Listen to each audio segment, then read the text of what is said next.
Good morning students, आप सबको नमस्कार।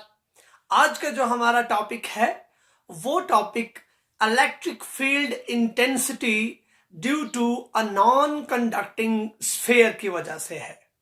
बच्चों, हम देख चुके हैं कि one dimensional that is linear, two dimensional that is surface or plane and the three dimensional that is sphere. Sphere के हमने 3 केसेस कर दिए थे, दैट इज हॉलो स्फीयर, और उसके बाद हमने सॉलिड स्फीयर की बात करी थी। हॉलो स्फीयर में हमारे पास दो इंडिविजुअल केसेस बन रहे थे, conducting case and non conducting case, which is also called as dielectric वाला केस जो था हमने हॉलो के लिए कर दिए थे। और उसी के साथ जो एक और हमने एक कॉन्सेप्ट पढ़ा था वो था सॉलिड स्फीयर का, मतलब एक ऐसा स्फीयर, एक ऐसा 3 डायमेंशनल डायग्राम जिसके अंदर सारा का सारा पोर्शन किसी वॉल्यूम, किसी मटेरियल के साथ भरा हुआ हो। तो बच्चों, लास्ट वीडियो में भी मैंने आपको दिखाया था सॉलिड स्फीयर और हॉलो स्फीयर। तो आज हमारे पास सिर्फ वो एक केस बाकी है जब हम नॉन कंडक्टिंग केस को स्टडी करेंगे और उसके लिए इलेक्ट्रिक फील्ड इंटेंसिटी को निकालेंगे। लेकिन बच्चों, ये जानना बहुत जरूरी है कि ये जो टॉपिक है ये किसका एप्लीकेशन है। तो बच्चों, ये एप्लीकेशन है गॉस लॉ का, यानी गॉस थ्योरम का ये एप्लीकेशन है। तो स्टार्ट करते हैं आज का topic, that is electric field intensity due to a non conducting sphere. तो देखिए बच्चों, सॉलिड स्फीयर, ये स्फीयर है हमारे पास, it's the example of a solid sphere. अब बच्चों, मैंने लास्ट लेक्चर में आपको बोला था, इस चार्ज को दिखाया था और बोला था कि कंडक्टिंग के केस में सरफेस के ऊपर चार्ज आ जाता है, लेकिन बच्चों जब नॉन कंडक्टिंग होता है तो इसके अंदर का जो मटेरियल है कहीं पर भी चार्ज हो सकता है, सरफेस के ऊपर भी हो सकता है, अंदर से भी हो सकता है। और अब इसके अंदर भी 2 तरीके हैं बच्चों, या तो चार्ज कैसे डिस्ट्रीब्यूटेड है, यूनिफॉर्मली डिस्ट्रीब्यूटेड है, या तो चार्ज नॉन यूनिफॉर्मली डिस्ट्रीब्यूटेड है। लेकिन हम यूनिफॉर्मली डिस्ट्रीब्यूटेड चार्ज को स्टडी करेंगे कि हमारे अंदर से लेके बाहर तक इस पूरे के पूरे स्फीयर के अंदर जो चार्ज है वो यूनिफॉर्मली डिस्ट्रीब्यूट किया गया है। तो इसकी शेप हम बोर्ड के ऊपर तो नहीं दिखा सकते, बोर्ड के ऊपर खाली रिप्रेजेंट कर सकते हैं, लेकिन है तो ये 3 डायमेंशनल डायग्राम। तो देखिए बच्चों, इसके लिए सबसे पहले मैं यहां पर एक क्या बनाता हूं, एक स्फीयर बनाता हूं। It's a sphere here. और बच्चों, ये स्फीयर का सेंटर मैंने रख दिया O, और इस स्फीयर का रेडियस मैंने रख दिया कैपिटल R। अब ये सॉलिड स्फीयर है, इट्स अ सॉलिड स्फीयर। तो देखिए बच्चों, सॉलिड स्फीयर है। अब मैं 3 के 3 केसेस बना रहा हूं। ये दूसरा केस है, यहां पर ये दोबारा से स्फीयर, और ये तीसरा केस है, it is the third one. तो देखिए बच्चों, हर एक जगह पर सेंटर O रख रहा हूं और रेडियस R रख रहा हूं, इट इज अगेन R। और बोल रहा हूं कि अगर मेरा पॉइंट P यहां पर लोकेट करे, लेकिन मैंने अभी चार्ज को कहा नहीं है, मतलब चार्ज जो है इसके अंदर डिस्ट्रीब्यूटेड है, मतलब सरफेस के ऊपर भी और एंटायर वॉल्यूम के ऊपर चार्ज जो है डिस्ट्रीब्यूटेड है। It is the distribution of charge. तो यहां पर भी मैं चार्ज को डिस्ट्रीब्यूट करता हूं, कुछ इस तरीके से डिस्ट्रीब्यूट करूंगा। और जिस तरीके से मैंने आपको वो 3 केसेस करवाए हैं, ठीक उसी तरीके से यहां पर भी हम उसी को स्टडी करेंगे। तो देखिए बच्चों, यहां पर भी मैंने चार्जेस को रख दिया है। आपको ये तीनों के तीनों डायग्राम समझने हैं और उसके बाद आपको देखना है कि क्या क्या कंडीशंस हम लोग कर सकते हैं। तो प्यारे बच्चों, मैंने सेंटर हर एक जगह पर O रखा हुआ है और ये स्फीयर्स है। देखिए, अब या तो मेरा पॉइंट P कहां पर हो सकता है, यहां पर हो सकता है, जरूरी नहीं है कि यहां पर ही हो, इसके बाहर आगे भी हो सकता है, पर मैं चाहता हूं कि स्फीयर के बाहर। तो ये केस आ गया आउटसाइड। आउटसाइड, या तो ये पॉइंट P जो है यहां पर हो सकता है, मतलब स्फीयर की सरफेस के ऊपर, यहां पर आ गया ऑन द सरफेस, और थर्ड केस है हमारे पास, या तो ये पॉइंट P इसके अंदर जा सकता है, थर्ड केस आ गया inside the sphere, inside the sphere but the solid case.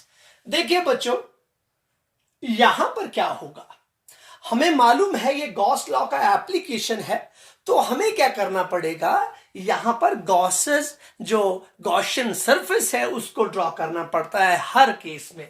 तो बच्चों वो सिमेट्रिक होती है, मैंने लास्ट के वीडियो में आपको बहुत बता दिया है। मतलब इसके लिए गॉसियन सरफेस ये वाली होगी इस पॉइंट P के लिए, और इसके लिए गॉसियन सरफेस क्या होगी बच्चों, जो ये सरफेस खुद है। देखिए इसके सिमेट्रिक क्या होगा, वही सरफेस, मतलब यही सरफेस जो है, और इस वाले के लिए गॉसियन सरफेस होगी अंदर से एक स्फीयर। तो बच्चों ये बनाने का मकसद क्या था कि मैंने यहां पर 3 के 3 डायग्राम्स कर दिए, या तो पॉइंट P आउटसाइड हो सकता है, या तो सरफेस के ऊपर हो सकता है, या तो अंदर हो सकता है। तो ये केसेस क्या है, हम जानते हैं गॉस थ्योरम का डेफिनेशन हम जानते हैं, that is the total electric flux is equals to 1 upon epsilon naught times the total charge enclosed by that Gaussian surface। मतलब 1 upon epsilon naught times कौन सा चार्ज, जो उस Gaussian surface के अंदर आया होता है। तो बोलिए बच्चों ये जो सरफेस है इसके अंदर ये कंप्लीट चार्ज है, मतलब मैं बोल रहा हूं कि ये पूरा का पूरा चार्ज अगर Q है पूरे के पूरे उस स्फीयर के ऊपर, तो ये सारा का सारा चार्ज इसके अंदर आ गया। तो ये भी ठीक उसी तरीके से करेगा जो मैं अपने लास्ट वीडियो में आपको बता चुका हूं।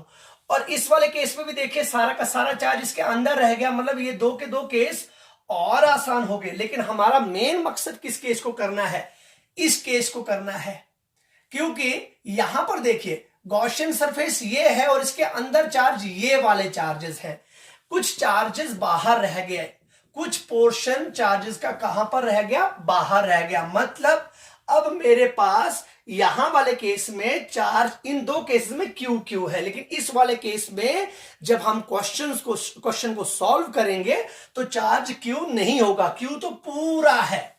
तो इसका मतलब इसके अंदर आया हुआ चार्ज क्या होगा, वो इससे कम होगा। मतलब सपोज मैं उसको क्या कर देता हूं, क्यू डैश रखता हूं। तो मतलब मकसद आपके सामने है, ये 2 केसेस समझ आ गए, और इस केस को हम क्या करेंगे मेनली देखेंगे। लेकिन मैं स्टार्ट करता हूं इस केस से, क्योंकि ये केस भी वही है, सेम केसेस है। पर चलो हम कर देते हैं इसको और स्टार्ट करते हैं आउटसाइड। देखिए बच्चों हमारा केस है कि अगर पॉइंट P हमारे पास आउटसाइड है तो क्या होगा। फर्स्ट केस हमारे पास पॉइंट P, तो इसी तरीके से देखिए यहां पर छोटा सा एक पार्ट ले लेंगे, आप ds एरिया लेंगे, इसका एरिया वेक्टर होगा ds, और यहां से आप जानते हैं रेडियली आउटवर्ड्स डायरेक्शन में क्या होता है, इलेक्ट्रिक फील्ड इंटेंसिटी का डायरेक्शन होता है रेडियली आउटवर्ड्स। इसके अलावा थीटा यहां पर भी आ जाएगा 0, लास्ट के वीडियो को अगर आप देखेंगे वहां पर मैंने ये किया हुआ है। तो देखिए बच्चों स्टार्टिंग यही होगी। आप देखिए फ्लक्स किसके बराबर होता है, आप लिखेंगे electric flux, electric flux phi equals to, उसको हम लिख सकते हैं E डॉट ds। लेकिन क्या बच्चों यहां पर तो ये कंप्लीट चाहिए, इसका मतलब यहां पर लिखूंगा मैं closed surface integral of electric field intensity. तो देखिए बच्चों किसके बराबर होगा, और हम जानते हैं कि ये r जो है ये छोटा वाला r है यहां पर। मतलब आउटसाइड वाले केस में क्या होगा, आउटसाइड वाले केस में होगा small r is greater than capital R। तो बोलिए बच्चों यहां पर फाई आ जाएगा closed integral E ds cos 0 degree, क्योंकि E और ds के बीच में एंगल कितना है, 0 डिग्री है। हम जानते हैं cos 0 होता है 1 के बराबर, it means it becomes E ds। तो बोलिए बच्चों E जो है रेडियली आउटवर्ड्स है और यूनिफॉर्म है, मैंने आपको लास्ट लेक्चर में बता दिया। इसका मतलब E बाहर जाएगा, तो हम इसको लिख सकते हैं E multiplied by closed integral of ds, मतलब सरफेस इंटीग्रल।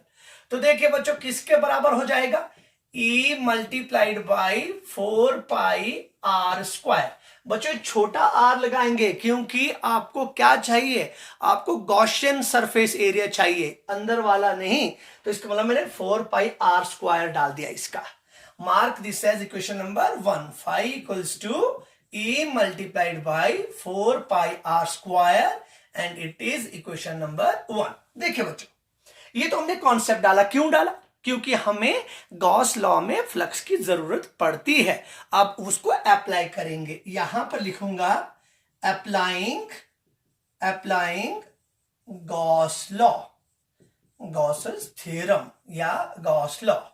क्या होगा बच्चों, वो होता है टोटल फ्लक्स किसके बराबर होता है, 1/ε0 टाइम्स द टोटल चार्ज। बच्चों टोटल चार्ज सारा का सारा चार्ज इसके अंदर है, डेफिनेटली इसके अंदर है। इसका मतलब मैं इसको कर सकता हूं क्यों। देखिए बच्चों इस गॉसियन सरफेस के अंदर पूरा का पूरा चार्ज, मतलब पूरी बॉल जो है वो उसके अंदर है। एक लेदर बॉल लिए, वो पूरी की पूरी उसके अंदर है, उसके ऊपर क्यू चार्ज है, तो क्यू कंप्लीट लिख दूंगा मैं। इसको मैं इक्वेशन नंबर 2 मार्क करूंगा, इट इज इक्वेशन नंबर 2। और कंपेयर करेंगे फर्स्ट और सेकंड को, तो देखिए आपके पास आ जाएगा E into 4 pi are square equals to Q upon epsilon naught and it becomes E equals to Q upon 4 pi epsilon not r square.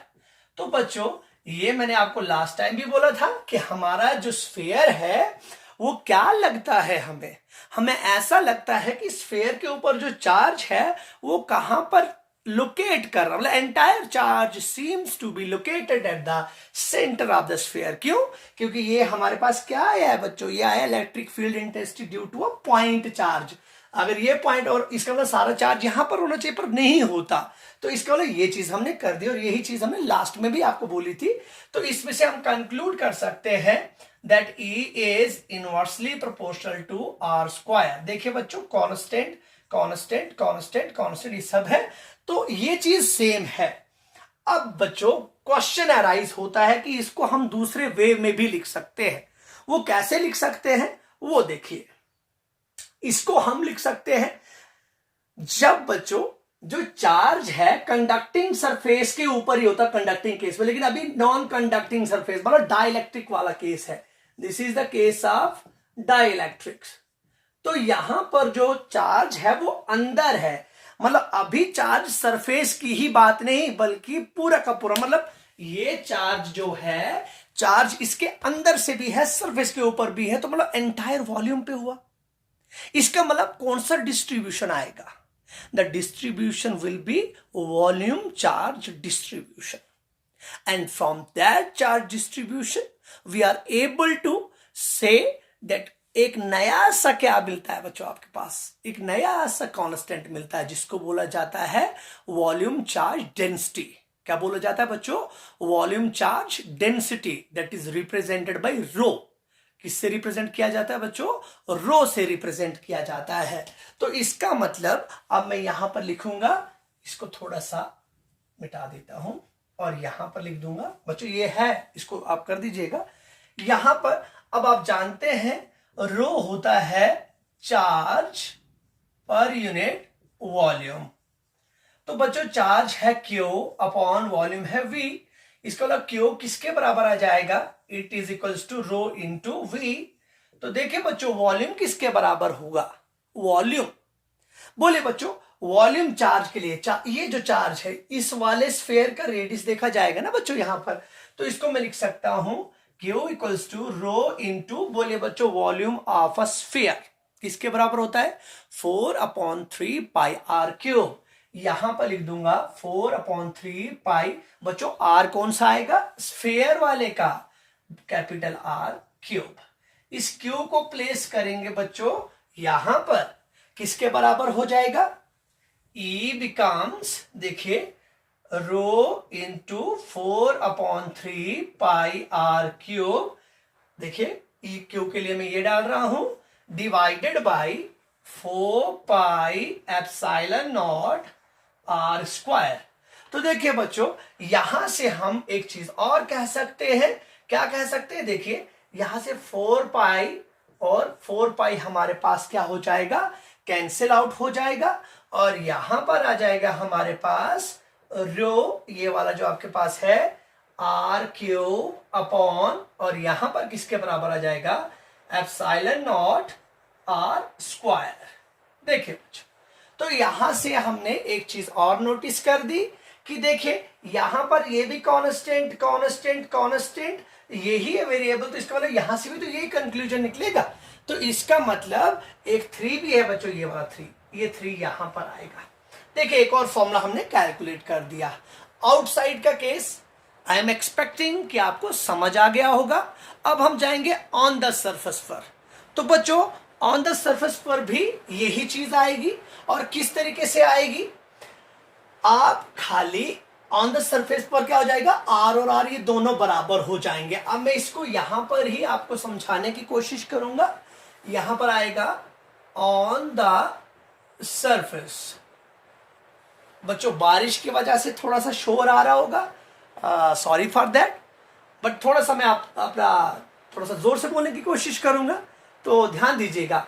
यहां पर देखिए आर जो है, अगर ऑन द सरफेस की बात करूंगा तो यहां पर ऐसा नहीं होगा, ये दोनों के दोनों बराबर हो जाएंगे। और याद कीजिए मैंने स्टार्टिंग में दूसरा केस ऑन द सरफेस वाला डाला था, मतलब अब ये जो डायग्राम है ये ऐसा नहीं होगा, बल्कि डायग्राम कैसा हो जाएगा, अब वो पॉइंट पी चल के कहां पर आ जाएगा, वो पॉइंट पी चल के यहां पर आ जाएगा, और यहां से वो ही चीज डी एस वेक्टर और E radially outwards, theta equals to 0। दोबारा से थीटा किसके बराबर है, 0। और आप देखिए बच्चों यहां पर इक्वल टू आ गया, अगर ये चीज सेम लिखेंगे, cos 0 सेम लिखेंगे, यही चीज लिखेंगे, पर यहां पे देखिए बच्चों ये आर स्मॉल आर, मैंने बोला स्मॉल आर और कैपिटल आर बराबर है, आप इसके बदले कैपिटल आर लिख सकते हैं, यहां पर भी कैपिटल आर लिख सकते हैं। आर यू गेटिंग मी, बहुत आसान चीज है। और ये सेम लिखेंगे, और यहां पर क्या करेंगे बच्चों, यहां पर स्मॉल आर के बदले आप, मतलब ये मान के चलिए कि आप हर एक जगह पे स्मॉल आर के बदले क्या डाल रहे हैं, कैपिटल आर डाल रहे हैं। यहां पर भी आर और यहां पर भी आर स्क्वायर, और आगे देखिए जहां पर भी स्मॉल आर आपको मिलता है वहां पर आप कैपिटल आर स्क्वायर लिखेंगे, यहां पर भी आर स्क्वायर, क्योंकि वही चीज आएगी। देखिए पर यहां पर क्या है, देखिए यहां पर एक चीज है, आर स्क्वायर आया है, और इसमें आपके पास तो ये सारी की सारी चीजें कांस्टेंट आ गई, मतलब वहां पर फिक्स्ड है, वहां वाली जगह पर फिक्स है, उसके वेरिएशन उस आर पे है, छोटे से आर पे, तो आप डालेंगे तो ये आपने वैल्यू डाला है, ये E is inversely equal to r square तो है, ये तो जनरल रिलेशन है, लेकिन मैं सरफेस वाली बात करी तो इस आर को आप डालेंगे तो मतलब आप उस आर के पास जा रहे तो फिक्स वैल्यू आएगा वहां पे जाके, तो ये चीज सेम आएगी। Means instead of small r you should how to use the capital R, because small r becomes equal, whenever the small r is equals to the capital R, then that point should always located on the surface of that solid sphere. Now the third case, it is one of the most important case. It is the main difference. यहां पर ये difference है बच्चों। चलिए अब जाते हैं हम इनसाइड वाले केस पर। तो बच्चों बहुत आसान चीज है, पूरी कोशिश कर रहा हूं मैं आपको समझाने की, और उम्मीद करता हूं कि आप भी सहयोग करेंगे। अब यहां पर हम क्या करेंगे, इनसाइड वाले केस को समझने की कोशिश करते हैं कि इनसाइड वाले केस में किसके बराबर आता है। इसको ऐसे कर देंगे और इस पॉइंट को ऐसे कर देंगे, बस इसी स्फेयर के पास हम क्या कर देते हैं, या दूसरा स्फेयर बना देते हैं, कोई प्रॉब्लम नहीं है। देखिए बच्चों अब हमारे पास है इनसाइड द स्फेयर। इस वाले केस में क्या हो जाएगा, जो स्मॉल आर होगा वो कैपिटल आर से छोटा हो जाएगा। मतलब सबसे पहले तो मैं क्या कर देता हूं, यहां पर एक स्फेयर बना देता हूं, और ये सेंटर रख देता हूं, ये आर रख देता हूं उसका रेडियस, और अब मैं जो वो पॉइंट पी लेने वाला हूं वो यहां पर ले रहा हूं। तो बच्चों नीचे लो जहां पर भी आपकी इच्छा होगी, तो सपोज यहां पे ले लेते हैं, थोड़ा सा इजी रहेगा। देखिए पॉइंट पी मैंने यहां पर लिया, तो बोलिए बच्चों अब गॉसियन सरफेस कहां से लेने की जरूरत पड़ेगी, इस पॉइंट के रिस्पेक्ट में, इसका मतलब सिमेट्रिक एक गॉसियन सरफेस में यहां से ले लेता हूं, ये मैंने सिमेट्रिक गॉसियन सरफेस ले ली और यहां पे मैं यूनिफॉर्मली चार्ज को डिस्ट्रीब्यूट करता हूं।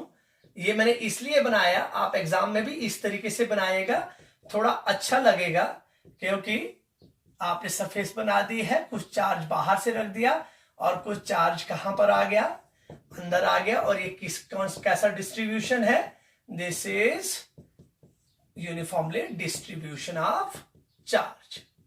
अब देखिए पॉइंट पी हमने यहां पर रखा था, इसका मतलब ये पॉइंट पी तक जो आर है उस आर को हम रखेंगे, ये देखिए मैं इसको बोल्ड कर रहा हूं, इसको रखेंगे स्मॉल आर। अब देखिए यहां पर क्या है, ये गॉसियन सरफेस ये वाली है, इसको भी मैं बोल्ड कर रहा हूं, दिस इज गॉसियन सरफेस। अब देखिए बच्चों उसी तरीके से चलेंगे और यहां पर क्या करेंगे, E dot d S integral, ये तो आप जानते हैं ये फाई के बराबर है, और इसी सेम तरीका बच्चों यहां पर आप लिखेंगे ई डी एस कॉस 0। बोले क्यों, यहां पर दोबारा से वही चीज आएगी, ds बाहर वाली साइड आएगा, ds वेक्टर, और इलेक्ट्रिक फील्ड इंटेंसिटी भी बाहर, और थीटा किसके बराबर आ जाएगा, 0 डिग्री। तो यहां पर मैं करूंगा phi equals to E d s, और देखिए बच्चों ds किसके बराबर होगा, यहां पर लिख देंगे हम E इंटू कौन सा, सरफेस एरिया। बच्चों कौन से सरफेस एरिया की बात करेंगे, जो ये गॉसियन सरफेस अंदर वाली सरफेस है, इसको लो 4 पाई स्मॉल आर स्क्वायर, इसको लो फाई हमारे पास आ गया E into 4 pi are square. आप समझ रहे होंगे, क्योंकि हमें गॉसियन सरफेस लेनी होती है और E डॉट ds उसके रिस्पेक्ट में निकालते हैं हम। This is equation number 1। अब बोलिए बच्चों, अब यहां पर क्या है, यहां पर कुछ चार्ज बाहर रह रहा है, अब यहां पर अप्लाई करने की कोशिश करते हैं Gauss law, applying Gauss law, Gauss's theorem. Gauss's law क्या कहता है बच्चों, मैंने कहा इसके ऊपर पूरा चार्ज क्यू था, तो अंदर में क्या चार्ज रख देता हूं बच्चों, उससे तो कम ही होगा ना कंसंट्रेशन, क्यू डैश मान के चलता हूं। तो यहां पर क्या आने वाला है, phi is equals to 1 upon epsilon not times कौन सा चार्ज बच्चों, जो गॉसियन सरफेस के अंदर है, क्यू तो नहीं है ना, वो कौन सा है, क्यू डैश है। पर बच्चों हमें क्यू डैश के बारे में मालूम नहीं है, इसका मतलब हमें क्यू डैश निकालना पड़ेगा, तो लेट अस फाइंड दैट। तो इसके लिए आप यूनिटरी मेथड लगा देंगे, बहुत आसान है। यूनिटरी मेथड क्या है बच्चों, मतलब थोड़ा सा ध्यान दीजिएगा, मैं कह रहा हूं कि यहां पर ये जो मेरे पास स्फीयर है, इस पूरे स्फीयर का वॉल्यूम कितना होगा बच्चों, इस पूरे स्फीयर का वॉल्यूम होगा 4/3 पाई आर क्यूब। मतलब उतने वॉल्यूम पे अगर चार्ज क्यू है तो 1 वॉल्यूम पे कितना चार्ज होगा, कितना चार्ज होगा बच्चों, Q upon 4/3 pi r cube. देखिए बच्चों बहुत आसान है, मतलब मैं यहां पर लिख रहा हूं charge on 4/3 pi r cube volume is equals to Q coulomb. मतलब इस वॉल्यूम पर, मतलब इस बड़े पूरे चार्ज, पूरे जो आपके पास स्फीयर है उस पर इतना चार्ज है, तो एक वॉल्यूम पर कितना होगा, चार्ज ऑन यूनिट वॉल्यूम। मतलब यूनिट समझते हो ना बच्चों, हम बोलते हैं 50 रोटियों की कीमत 10,000 है, तो 10,000 रोटियों की कीमत निकालते हो, आप कैसे निकालते हैं, एक की निकालते फिर उसके बाद 10,000 के साथ मल्टीप्लाई करते हैं। तो देखिए 1 की किसके बराबर हो जाएगी, Q upon 4/3 pi r cube, ये तो एक की आ गई। बोले बच्चों हमें किस वॉल्यूम की चाहिए, हमें तो इस वॉल्यूम का चाहिए ना जो अंदर से है, तो ये वॉल्यूम कौन सा है, दैट वॉल्यूम इज 4/3 पाई छोटा वाला आर क्यूब। बच्चों ये कौन सा है, छोटा वाला आर क्यूब। तो मैं यहां पर लिखने जा रहा हूं, देखिए इसको याद रख लीजिएगा, ये आपने लिख दिया होगा शायद, अब मैं इसको लिखता हूं यहां पर लिख रहा हूं, इक्वेशन नंबर 1 याद रख लीजिएगा, सेम ही है।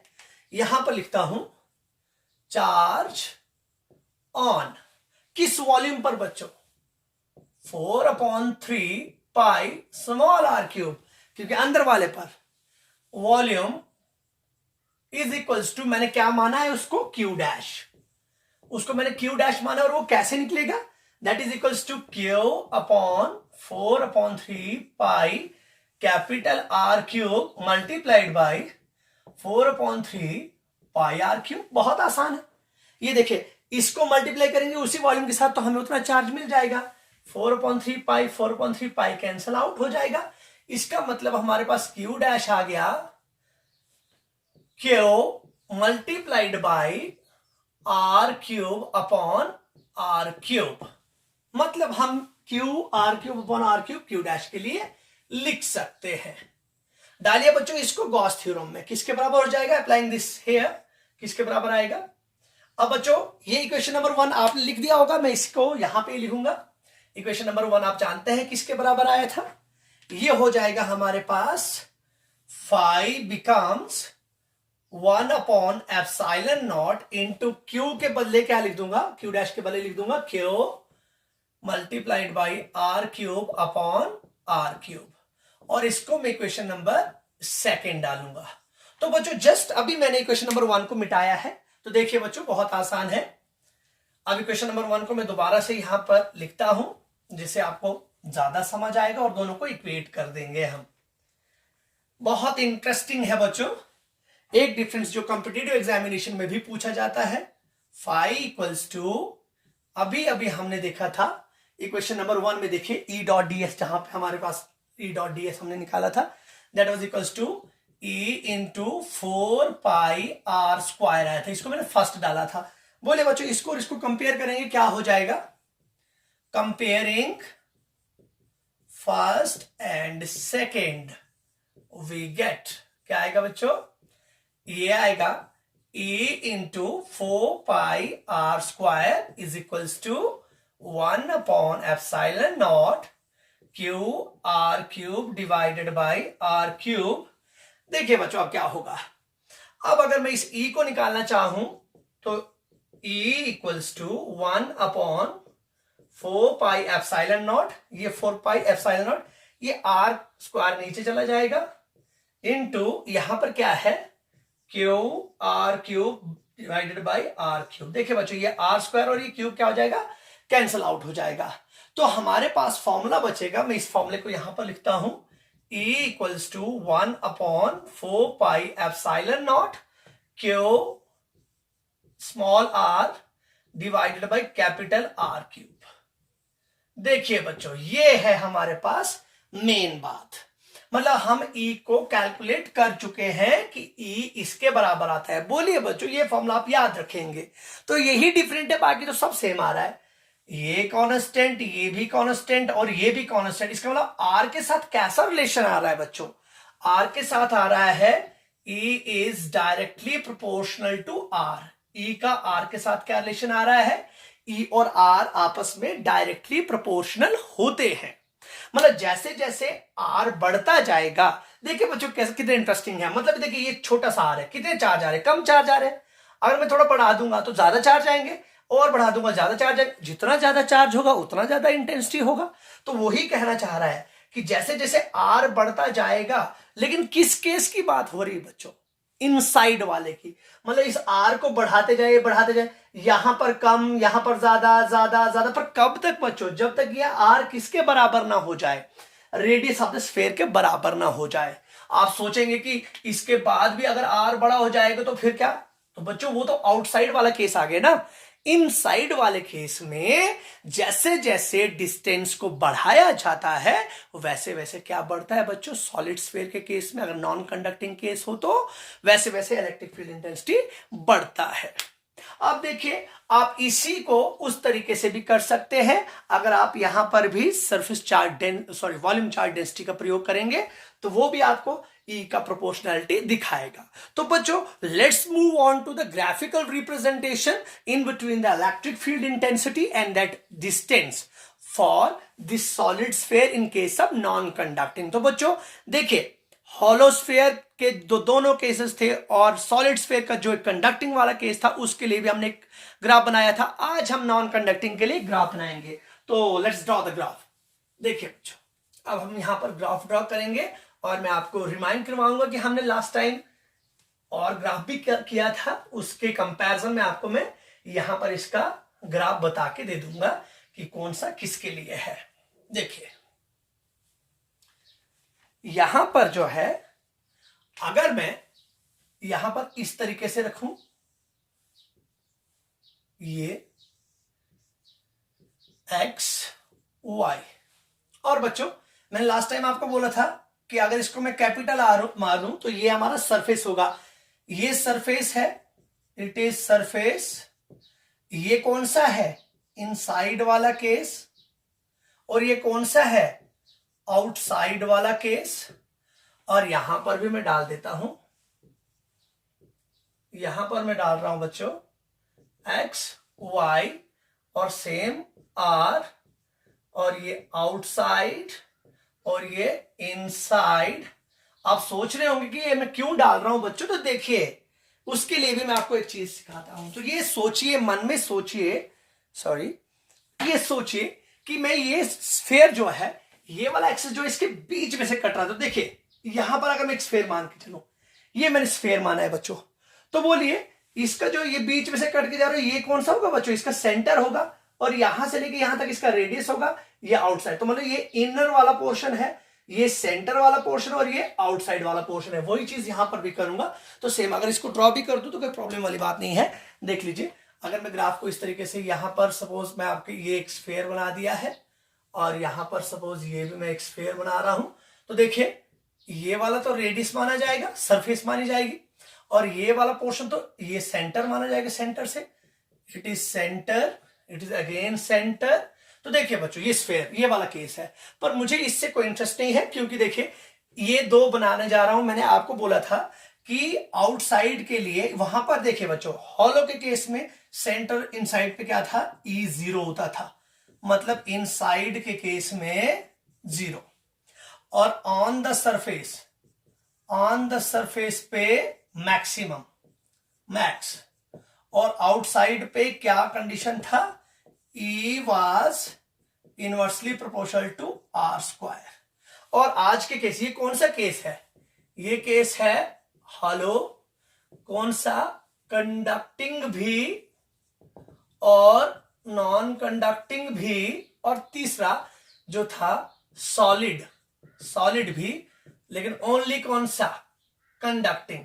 तो ये तीन केस हमने लास्ट वीडियो में पढ़े। और ये कौन सा है, ये है खाली सॉलिड और कैसा, नॉन कंडक्टिंग।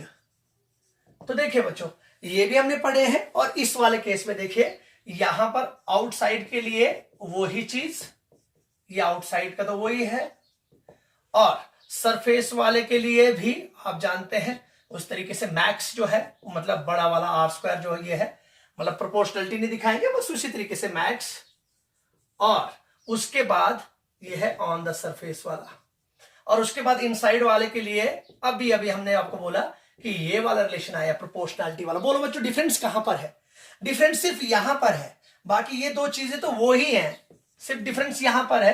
तो देखिए यहां पर मैंने एक आपको क्या बना के दिया था, एक यहां पे बना के दिया था इसका ग्राफ, वो इस तरीके से था, मतलब अगर मैं यहां पर मैक्सिमम रख दूं तो ये इसके तरीके से ये कर दूंगा मैं।